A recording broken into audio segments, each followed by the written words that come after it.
il faut que je vive ici tout le temps. Voilà. Ça veut pas dire que pour l'instant, j'abandonne pas encore l'appartement que j'ai en ville.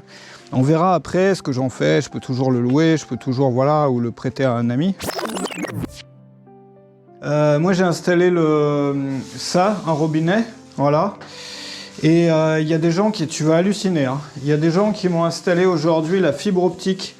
Et j'ai du 1 Mbps, là, enfin du gigabit par seconde, là, voilà. Ce que t'as même pas dans certaines petites villes en Europe de l'Ouest. Tu l'as ici, en pleine campagne roumaine. Faut voir, je te montre une carte. Tu sais que Internet, c'est extrêmement développé ici. Enfin, c'est le pays où il y a les vitesses les plus rapides en Europe avec la Suisse. Pour te le rappeler, enfin, je sais pas si tu viens d'arriver sur mes vidéos, je t'explique un peu, puis je vais t'expliquer aussi mes projets. Moi, je me suis installé dans une petite ferme en Roumanie que j'ai achetée pour 11 000 €, avec les chiens qui sont là, voilà, qui est là. Tu vois, même dehors, c'est n'importe quoi. Là, je viens d'arriver, j'étais en ville pendant quelques jours. Enfin, je viens d'arriver il y a quelques heures.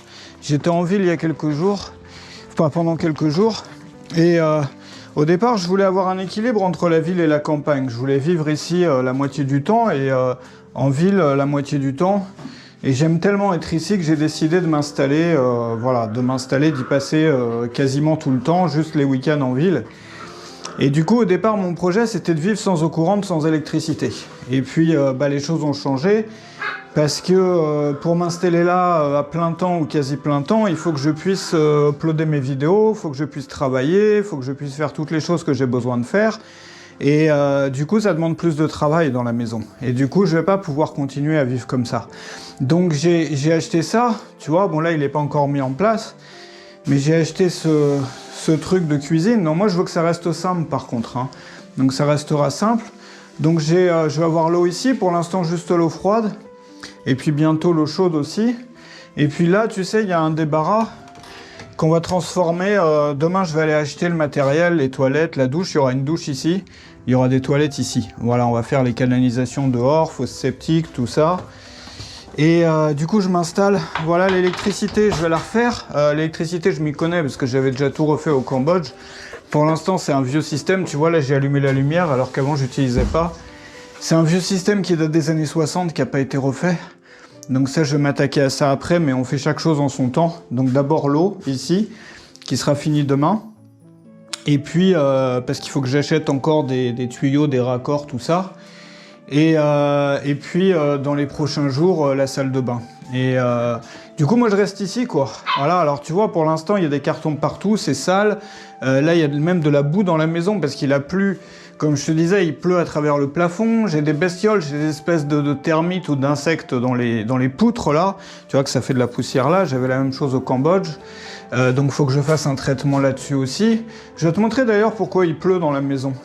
Parce qu'il y a eu beaucoup d'orages, tu sais, il y a eu tu vois, même dehors, ça ressemble à rien. Tu vois, je suis en retard surtout parce que j'étais en ville. Et à la campagne, c'est pareil que... à la campagne, c'est pareil que quand j'étais à la campagne avant, au chalet. C'est que tu peux pas y passer qu'une partie de la semaine. C'est soit tu y vis, soit tu y vis pas. Donc c'était une erreur, tu vois. Là, il y a un trou, tu vois, en haut. Et ce trou te permet d'aller sous le toit. Tu sais, on y allait par exemple pour mettre le conduit de cheminée et tout. Le problème, c'est que quand tu as un orage avec le vent, ça rentre. Mais je pense qu'en le fermant, ça suffira parce que la toiture est bonne. C'est à peu près la seule chose qui est bonne dans cette maison, c'est la toiture. Et tu vois qu'ici, ça sera les toilettes et la salle de bain. Donc il fera un peu froid dedans en hiver. Mais bon, c'est pas grave, quoi. Voilà. Et puis on va mettre des tuyaux. Enfin, on va faire une fosse septique par là. On verra après comment faire exactement. Donc du coup, moi, je vais enfin pouvoir avancer parce que je pouvais vraiment pas avancer parce que j'étais en train toujours de courir entre la ville et la campagne. Toujours, je passais la moitié de la semaine en ville, la moitié de la semaine ici. J'étais toujours sur la route, toujours à transporter des trucs à peine installés. J'étais dans les travaux et j'avais jamais assez le temps d'en faire. Donc tu vois, ça aussi, ça va être détruit. Mais les chiens dorment dedans pour l'instant. Donc je vais mettre une belle niche pour les chiens. Tu vois, quelque chose que je vais isoler aussi pour quand il fait froid. Les gens d'internet étaient super sympas, ils nous ont aidés parce que le voisin était là aussi, me donnait un coup de main et ils nous ont aidés à installer ça, tu vois. Tu verrais pas ça en ville, hein. Mais à la campagne les gens sont sympas, voilà. Donc j'ai la fibre, c'est un truc de fou, j'ai la fibre optique en 1 Mbps, là, 1 mégabit par seconde, je sais plus combien, enfin le truc le plus rapide, quoi. Voilà, le truc le plus rapide que tu as en ville en fait, tu vois. J'ai ça ici. Par contre, il fallait prendre le package total avec la télé, parce que sinon, ils ne te laissent pas prendre que Internet. Enfin, c'est la seule compagnie qui fait Internet ici. Donc du coup, j'ai pris un abonnement télé, mais ça me servira vraiment à rien. Bon allez, je vais fermer la porte, parce que sinon, les vaches, ça va, là pour l'instant, elles sont en haut, mais quand elles redescendent, elles ont tendance à venir dans le jardin. Quoique ça ne serait pas une mauvaise chose, parce que vu l'état du jardin... Bref, donc moi, je repars à zéro, c'est ça. Je repars à zéro, ça veut dire que... Enfin, je repars à zéro dans le sens où j'habite ici, et maintenant, voilà, enfin j'habite, t'as vu la tête du truc à l'intérieur, il faut que je fasse un peu de rangement déjà pour pouvoir dormir correctement ce soir, parce que là, c'est pas dormable. Et j'habite ici, je fais tous les travaux qui sont nécessaires, et en même temps, je vais pouvoir travailler, en même temps, je vais pouvoir continuer les vidéos, en même temps, je vais pouvoir continuer les programmes que je fais. Voilà, c'est ça la clé, quoi. D'ailleurs, j'ai le programme sur l'expatriation, qui est le premier de cette nouvelle série, qui est dispo dans la description. C'est encore dispo jusqu'à dimanche. Après, ça sera plus dispo pendant un an. C'est le grand programme que j'ai fait là sur toutes les astuces que j'ai découvertes depuis 17 années d'expatriation, à la fois en ville, à la fois à la campagne. On parle des assurances, on parle des impôts, on parle de se faire des amis, on parle de s'intégrer, on parle de la campagne, on parle de la ville, on parle des gens qui ont des enfants, on parle des gens qui sont en couple, on parle des gens qui ne sont pas en couple et qui voudraient trouver l'âme sœur sur place, on parle de choisir une ville ou un endroit, on parle d'éviter les galères, on parle d'économiser de l'argent et de ne pas tomber dans tous les mauvais plans. Bref, si c'est quelque chose qui t'intéresse un jour de t'expatrier, bah regarde le lien que je t'ai mis dans la description. Et puis moi, je pourrais continuer à faire des programmes parce que ça me manquait quand même, tu vois. Parce que moi, j'aime bien transmettre, enseigner les choses que je connais. Et maintenant que j'ai Internet, voilà. Et puis du coup, parce que attends, l'histoire n'est pas finie. Vu que moi, je voulais vivre, tu vois, aussi sans eau courante et sans électricité, j'ai ce magnifique terrain qui est derrière. Et en y installant une tente ou une yourte ou autre chose, je pourrais profiter de la simplicité, tu vois, quelques jours par semaine, mais juste à côté de chez moi, tout en pouvant ici travailler, ici vivre tranquillement, normalement. Et puis il va falloir enfin qu'on vive proprement, ça veut dire, voilà, finir l'intérieur, faire un joli jardin, cette fois-ci avec des fleurs, des trucs, tu sais, je voulais une chèvre à la base. Mais du coup, si je mets des fleurs, la chèvre, elle va bouffer les fleurs. Enfin, ça, c'est encore autre chose. Tu vois, c'est ça, c'est que c'est un long projet. C'est un projet long terme qui sera jamais fini. C'est plus un mode de vie qu'un projet. Tu vois, il y a la tempête qui a fait voler mes poubelles. Voilà, c'est un mode de vie qui est plus qu'un projet. Du coup, c'est jamais fini. Et c'est l'objectif, c'est que ça soit jamais fini. Mais là, tu vois, en y étant que la moitié de la semaine, je pouvais pas... En plus, avec tout ce que je faisais à côté, les vidéos... Tu vois, les programmes, tout ça, voilà, c'était pas vivable. C'était pas vivable. C'était une expérience, hein, mais c'était pas vivable. Il faut que je vive ici tout le temps. Voilà. Ça veut pas dire que pour l'instant, j'abandonne pas encore l'appartement que j'ai en ville. On verra après ce que j'en fais. Je peux toujours le louer, je peux toujours, voilà, ou le prêter à un ami.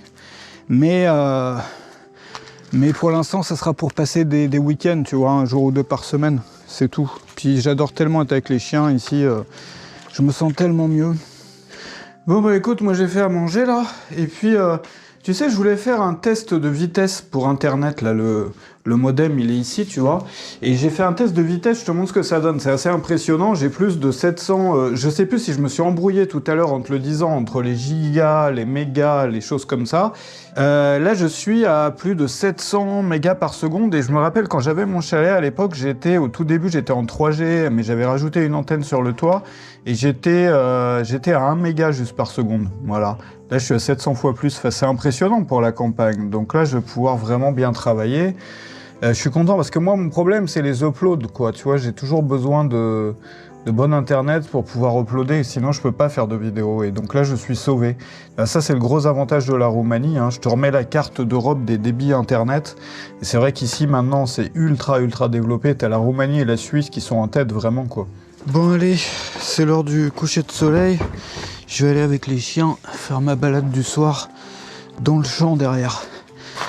J'ai pris l'habitude de faire ça maintenant quand je suis ici. Et on va parler justement, tu sais, d'expatriation et des questions que tu peux te poser là-dessus. Parce qu'on en a beaucoup parlé ces derniers temps. Tu sais que j'ai créé ce programme qui est dans la description. Si tu as peut-être déjà vu ça ou peut-être les dernières vidéos que j'ai faites sur le même sujet. Et peut-être que tu te demandes si c'est vraiment pour toi parce que tu vois des gens qui sont partis. Bon, moi, je suis dans un cas un peu particulier parce que tu vois que je suis quand même dans un mode de vie qui parle pas forcément à tout le monde. et que j'aurais pas forcément fait si j'étais pas non plus passé par autre chose avant, c'est-à-dire par des voyages pour pouvoir me fixer dans un endroit qui me plaît, là où j'aime bien la culture et tout, mais il faut aussi savoir que le reste plaît moins, donc il faut y aller, quoi. Mais ce que je voulais dire, c'est que toi, tu te poses peut-être la question en te disant que tu as un travail, tu as investi peut-être déjà pas mal dans ta vie actuelle, et tu vois des gens, que ce soit sur YouTube ou que ce soit des amis à toi, en fait, qui sont partis. Ils sont partis, tu aimerais bien faire comme eux pour pouvoir refaire ta vie dans un endroit qui te correspond mieux, mais tu te sens coincé en fait par ce cercle vicieux, c'est-à-dire le cercle vicieux où tu travailles pour payer un appartement ou un loyer ou un crédit qui te permet, ou rembourser un prêt, quoi, qui te permet de vivre près du travail, enfin dans une ville où on peut travailler, et donc du coup de payer ton loyer. Enfin, c'est un cercle vicieux qui sert à rien, parce que finalement, enfin, quand on prend du recul, c'est quelque chose... Tiens, regarde, il y a des œufs. Ah non, c'est des champignons, n'importe quoi, c'est des champignons. Je croyais que c'était des œufs d'oiseaux, de loin. Et du coup, c'est un cercle vicieux qui est même un peu triste, parce qu'à la fin du mois, pour beaucoup des gens qui sont dans ce cas-là, il ne reste pas grand-chose. Donc en fait, tout l'argent est parti juste pour pouvoir soutenir ce mode de vie-là.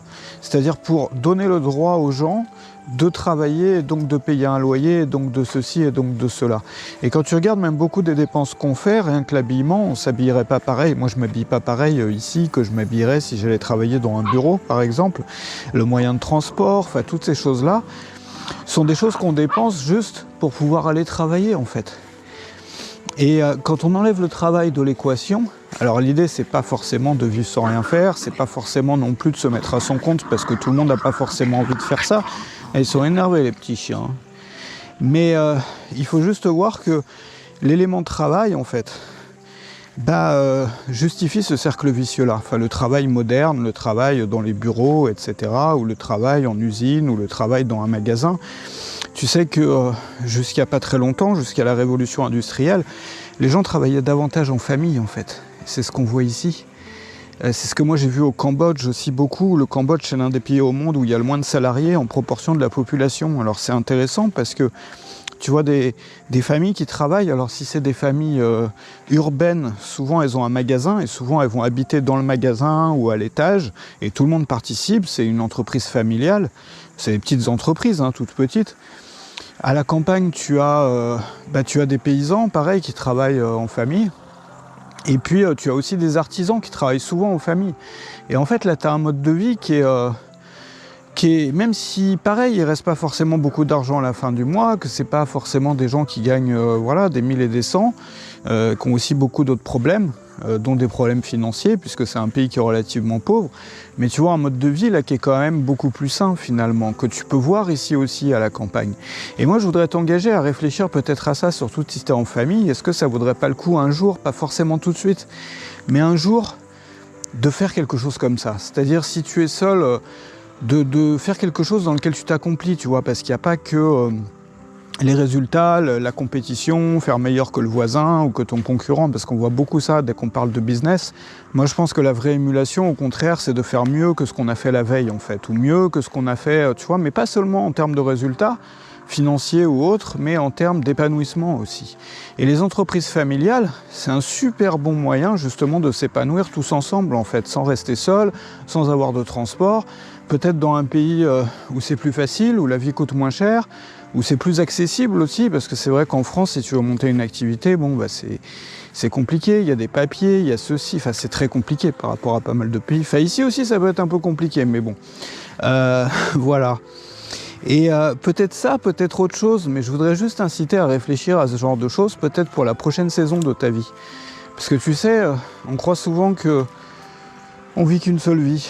Beaucoup de gens, ils vivent comme ça parce que leurs parents vivent comme ça, leurs voisins, leurs frères, leurs sœurs vivent une vie, tu vois. Ils ont un métier dans leur vie, ils vivent dans un seul endroit.